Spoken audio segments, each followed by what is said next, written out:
I'm not sure how else to put this. But when it comes to the minimum wage, we look, we haven't had a minimum wage increase since 2009 when good old Barack Obama was president. Okay, that let's just remind you that it's been 12 years. 12 years.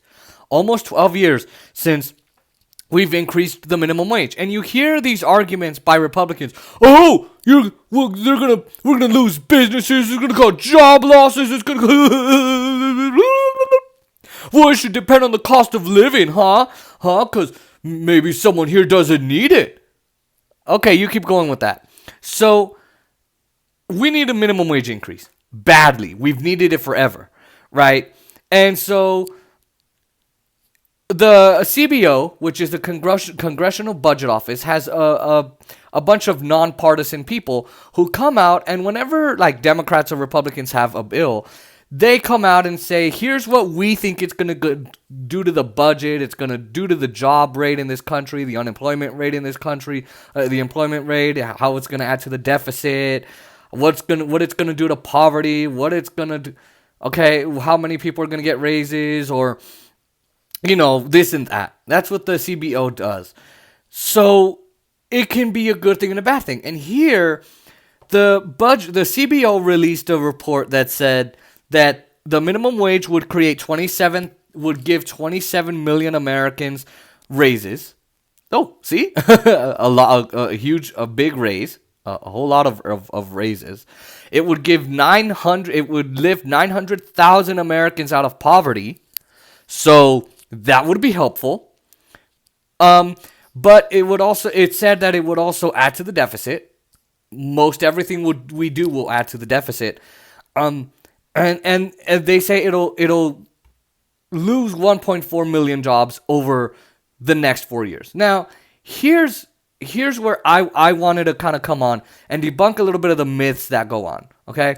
So whenever you raise the minimum wage or talk about it, people, again, present the arguments that I said in the beginning. Oh my God, the businesses are going to close down, and these workers, they're just high school jobs. It's going to, oh my God, it's going to be disastrous. It's going to ruin the country. And what's funny is a lot of people, I think of like companies like Wetzel's Pretzels. The CEO raised the minimum wage, I think, to $12 an hour at once. And he's like, I don't see why I can't raise it any higher than that. Because, like, look, my workers deserve it, and I get more business. And so Wetzel's Pretzels kept their prices the same, and yet you still had people going to Wetzel's Pretzels. And Wetzel's Pretzels employees were still being paid not enough, but enough to survive. And you look at Costco, and they pay really, really well and have great benefits. And why do you think Costco employees are so happy to help you? Because they get that wage and they're able to survive. Look at In-N-Out. In-N-Out pays great wages, dental care, and all kinds of good things, right? Which Medicare for All would cover, and then they wouldn't have to, and healthcare and whatever. But why do you think they're always smiling? Why do you think they're always happy? Even when they're dealing with bad customers.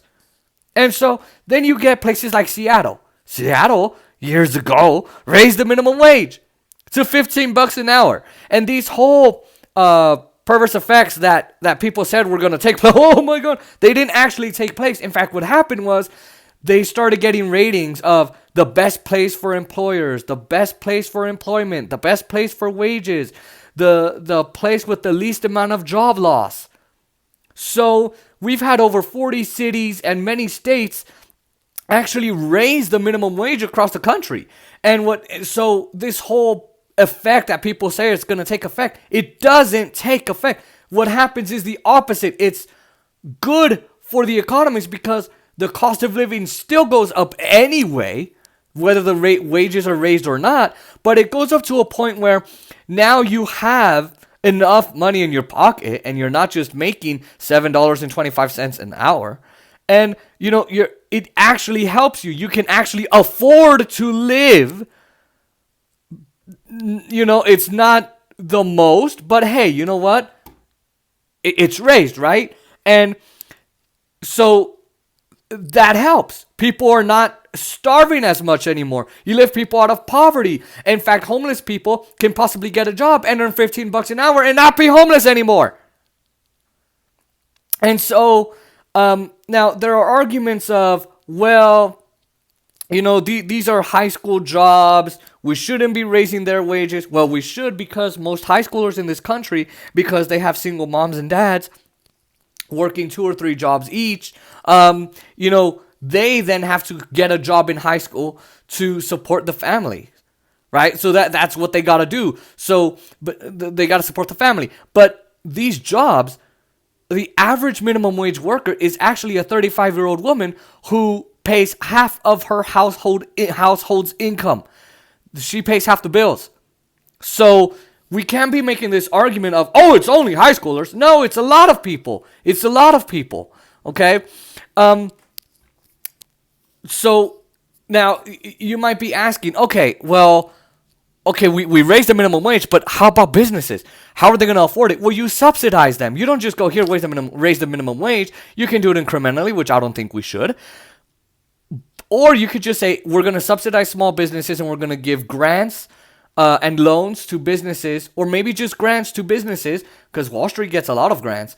And, we're just going to give you the small business, that small pizza shop on your corner, at the corner, we're going to give you, and that little gas station, we're going to give you money to pay your workers $15 an hour. There you go. There you go. Now, it's annoying how a lot of these popular things, minimum wage, healthcare, $2,000 checks, $2,000 a month minimum, like recurring checks, a wealth tax, a 2-cent tax, unions, labor unions, just anything popular. It doesn't get done in Washington. It never gets done. And you think to yourself, well, how the hell does it never get done? It's popular with the American people. You think about the ballot in Florida that I recently talked about, where in my Oregon decriminalizes all drugs. It passed overwhelmingly with over 60%. So yeah, they might have voted for Trump, but they all agree we need a minimum wage increase. And in fact, 43% of Republicans just about support a minimum wage increase. The others, I'm not sure why, but you got 43%, plus whatever the Democratic base and the independents support it. But we can never get it done. And it is because the Democrats don't want to get it done. They want you to starve. So do the Republicans. But let's go to the Democrats who have power right now. Joe Biden said to Bernie, I'll do the minimum wage, when Bernie conceded. And now Joe Biden says, yeah, I don't think it's going to happen.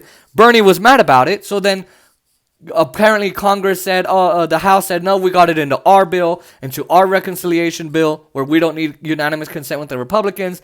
And then Chuck Schumer was saying something about it. Is it going to go through? I don't know. I don't think so. But this whole thing of guys, we need the minimum wage increase, and then the politicians say no, it needs to stop. And what you have a problem with is these politicians don't feel the pressure, because you have the mainstream media just coddling their balls all the time. Like, oh, you're such a fine gentleman. Ladies and gentlemen, you're honorable gentlemen in Washington. No, they're not. You need to tell the people, like I tell my YouTube channel, you have budget reconciliation. The Democrats can pass this using budget reconciliation. It doesn't have to just be unanimous consent. The Democrats, yes, they have power, and yes, they can use it, and here's how they can use it. They're not applying that pressure, so Joe Biden doesn't feel that he has to do it, even though he ran on that, even though it's immensely popular with his base, like Medicare for All. And, so the fact that now you have, Republicans all last year, frontline workers. Now you have on Fox News the CEO of Carl's Jr. coming out and saying how devaluing these workers are, and they don't add enough value to the workforce. Okay, well now you're just crapping on everybody's heads, because that's stupid. Workers add value. What? Watch these workers go on strike. Watch them go on strike. And then you tell me if they don't have value. Oh, okay, now they have value. Oh, okay. All right, I see that. And if you're, so, I know I'm going on a tangent, but these are just things that have come up. And Joe Biden needs to pass the minimum wage and not this 2025 crap. It needs to be now. Now. Pass it by the summer. Like get it to where by the summer we'll have $15 an hour. Anytime you go get a job. And if you're worried about, oh, well, we're worried about jobs being created. Well, we should have probably voted in Bernie Sanders, who's only one of his policies. He had like 25, 26. I don't remember. Just one of his policies would have added 20 million jobs. You know what that is? The Green New Deal. And even if you look at Joe Biden's, the terrible climate change proposal he has, the clean energy bill, whatever the crap he has, it adds 10 million new jobs. So those are just some arguments that I've seen. It's very, very dumb that we don't have a minimum wage increase right now. And it's dumb that CEOs are coming out trashing their workers. And Joe Biden's not taking this into consideration or even putting it in the bill immediately so that we can have it. And politicians are dragging their feet. And, you know, we're just not getting enough, into this. So, again, we need a minimum wage increase. And